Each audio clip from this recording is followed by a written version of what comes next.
দেশকে সংস্কার করতে হবে। একটা সময় যাদের খুবই পাওয়ার ছিল বা দল ক্ষমতায় ছিল, দল ক্ষমতা থাকার কারণে তাদের ব্যক্তিগত পাওয়ার ছিল, দলীয় পাওয়ার ছিল, আর এই পাওয়ার থাকার কারণে তারা সমাজের মধ্যে একটা প্রভাব বিস্তার করত। সমাজের প্রতিটা মানুষকে তারা এক প্রকার আতঙ্কের মধ্যে রাখতো আর কি। তারা যদি ভুল করে থাকে তাদের ভুলটা তাদের সামনে ধরা যাবে না।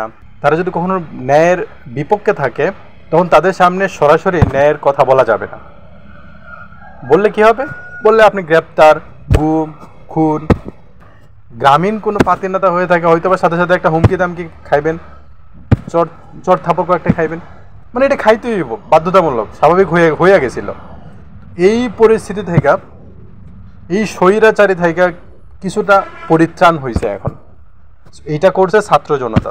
যখন চতুর্দিক অন্ধকার হয়ে আসছে তখন উপায়ন্তর না পেয়ে শিক্ষার্থীরা মাঠে নামছে।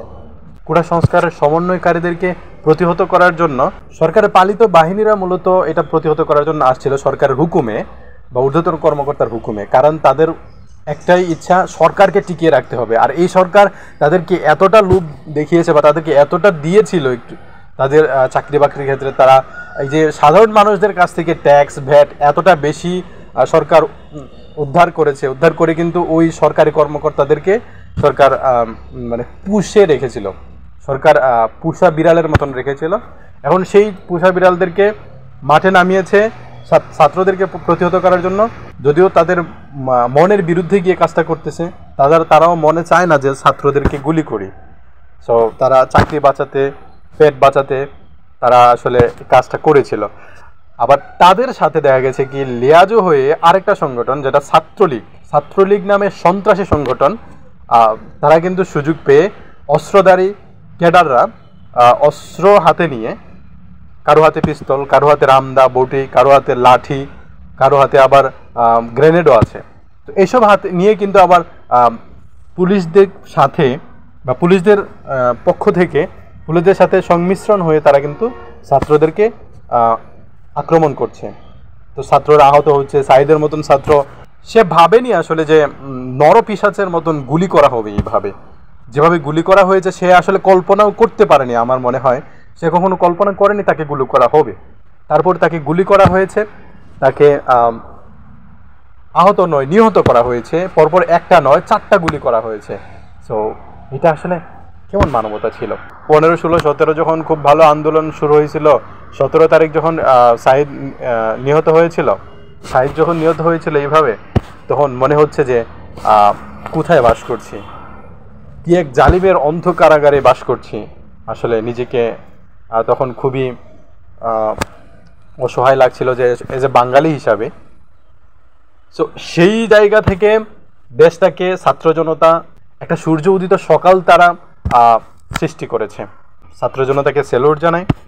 এবং এই ছাত্র জনতা মূলত একটু দেশের স্বাধীনতার জন্য, দেশের শান্তি ফিরিয়ে আনার জন্য, দেশের ত্রাস থেকে মানুষকে মুক্ত রাখার জন্য, সব কিছু স্বাভাবিক করার জন্য মূলত তাদের এই কাজটা ছিল। আর এই কাজে তারা সাকসেস হয়েছেন। তবে স্বাভাবিক এখনও দেশটা হয়নি।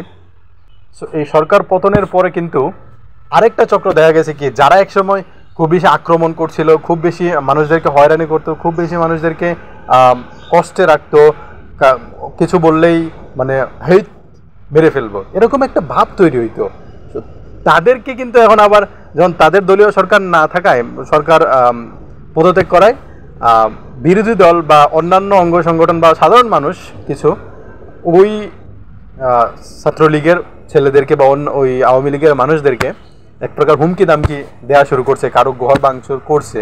এটা কম বেশি কিছু ঘর ভাঙচুর হয়েছে, এটা আমি মনে করি।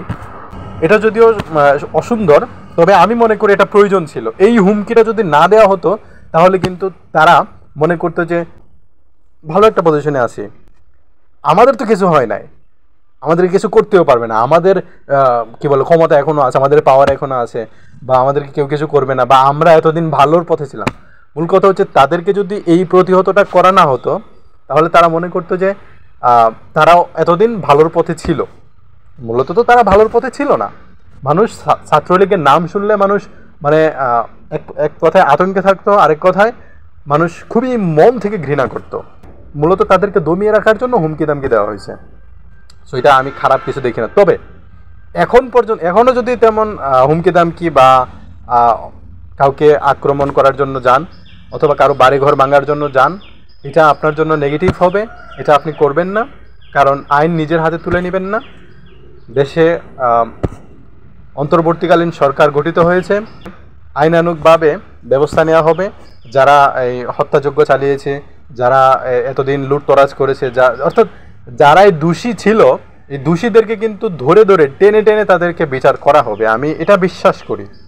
সো আপনারা ঘাবড়াবেন না, আপনারা আইন নিজের হাতে তুলে নেবেন না। আর এখন থেকে আর কখনো আপনার বিরোধী যারা আছে বা যারা একসময় আপনাকে মানে এমন মনে করেন আপনাকে মারছে, আঘাত করছে, তারা খুবই টর্চারিংয়ে রাখছে, তাদেরকে এখন আপনি টর্চারিং করবেন না। কারণ কুকুরের কাজ কুকুর করছে ভাই। সো কুকুরের কাজ যদি আপনিও করেন তাহলে আপনিও তো তাদের মতন হয়ে গেলেন। তো আপনার উচিত এটা না করে তাদেরকে সাধারণ ক্ষমা করে দেওয়াই মহত্বের লক্ষণ, যেটা জামাত ইসলামের আমির ডক্টর শফিকুর রহমান সাধারণ ক্ষমা ঘোষণা করেছেন সকলকে, যারা এতদিন যাবৎ জুলুম, অত্যাচার, নির্যাতন করেছিল। জামাত ইসলামের মতন একটা সংগঠনকে, সংগঠনের নাম শুনলেই যাদের গায়ে চুলকানি হতো, যারা নাম শুনলেই তাদেরকে গ্রেফতার করার জন্য হুমকি দামকি দিত এবং থানায় তারা নালিশ করতো, এবং ইভেন কি থানার ওসিদেরকেও মূলত ওই যে জামাত ইসলামের নেতাকর্মীদের বাসায় তারা নিয়ে আসতো। অনেক জামাত ইসলামের নেতাকর্মীরা গুম, খুন, হত্যার শিকার হয়েছে। সো তারপরেও কিন্তু ওই জায়গা থেকে একটা সংগঠন সাধারণ ক্ষমা ঘোষণা করছে এবং ক্ষমা করা হয়েছে। সো ক্ষমাই মহত্বের লক্ষণ। আপনি ভালো কিছু করেন, আপনার আদর্শ দিয়ে আপনি তাদের মন জয় করেন, তাহলে দেখবেন তারা তাদের যেই অপশক্তি তারা ভুলে গিয়ে আপনার আদর্শ তারা লালিত হবে এবং আপনাকে তারা স্মরণ করবে, আপনার দলে তারা ফিরে আসবে। আর বর্তমানে দেশের পরিস্থিতি আসলে ভালো না। দেশের পরিস্থিতিটাকে ভালো অবস্থানে নিয়ে আসার জন্য সকলকেই কাজ করতে হবে, সকলকে পরিশ্রম করতে হবে, দেশ সংস্কারের কাজে সকলকে হাত দিতে হবে। এখন এই ক্ষেত্রে আপনি যেই জায়গা থেকে পারেন, দেখেন এখন দেখা যাচ্ছে শিক্ষার্থীরা শহর থেকে একদম পল্লী পর্যন্ত তারা রাস্তাঘাট মেরামত, রাস্তাঘাট পরিষ্কার, এগুলো তারা করে আসছে। ট্রাফিকের দায়িত্ব পালন করছে শিক্ষার্থীরা। সো এইটা তাদের কাছ থেকে আসলে শিক্ষা। তারা দেশ সংস্কারের কাজ করতেছে, আপনিও দেশ সংস্কার কাজে জড়িত হন।